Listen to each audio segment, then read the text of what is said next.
पूजा में केवल भक्ति ही नहीं, सही विधि और नियम भी बहुत आवश्यक होते हैं। श्रद्धया विधिना युक्तम फलदम भवति निश्चितम। श्रद्धा के साथ विधि के अनुसार किया पूजन ही पूर्ण फल देता है। शिव जी को रोरी या कुमकुम नहीं चढ़ाना चाहिए, क्योंकि शिव जी वैराग्य, भस्म और तपस्या के प्रतीक हैं। कुमकुम श्रृंगार के लिए होता है। शिव जी को भस्म पसंद आता है, कुमकुम नहीं। खंडित मूर्ति की पूजा कभी नहीं करनी चाहिए। मूर्ति में देवत्व की संपूर्णता आवश्यक होती है। टूटने पर प्रतिष्ठा भंग हो जाती है। शास्त्रों में कहा गया है, भिन्ना मूर्ति न पूजयेत, मतलब टूटी मूर्ति की पूजा वर्जित होता है। घर में 3 गणपति को नहीं रखना चाहिए। भक्ति में एकाग्रता बनी रहनी चाहिए। एक ही प्रतिमा पूजन का केंद्र होता है। गणपति की एक मुखी उपासना से सिद्धि शीघ्र मिलती है। अगर हम अनेक गणपति को रख करके मंदिर के स्थान पर पूजा करते हैं तो ये भ्रम को पैदा करता है। देवी को दुर्वा कभी नहीं चढ़ाना चाहिए। दुर्वा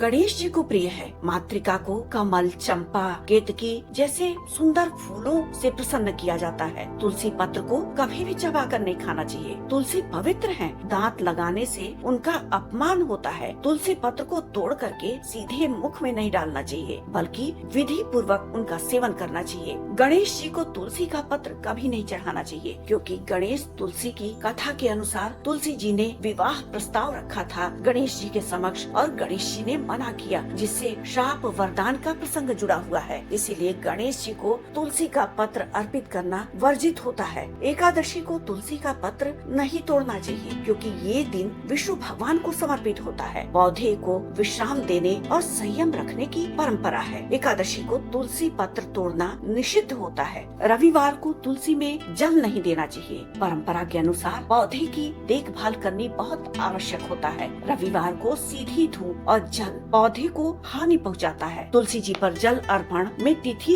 और वार का विचार रखा गया है। इन नियमों के पीछे सिर्फ परंपरा नहीं है, बल्कि गहरा अर्थ है। ऊर्जा का, संतुलन का, देवी की प्रिय वस्तु के सम्मान का और पूजा में पवित्रता का। नियमेन बिना भक्ति निष्फला परिकीर्तिता। नियमों से रहित भक्ति अधूरी मानी जाती है। इसीलिए श्रद्धा के साथ सही विधि को भी अपनाना चाहिए, ताकि हमारा पूजा पूर्ण रूप से फलदायी बन सके।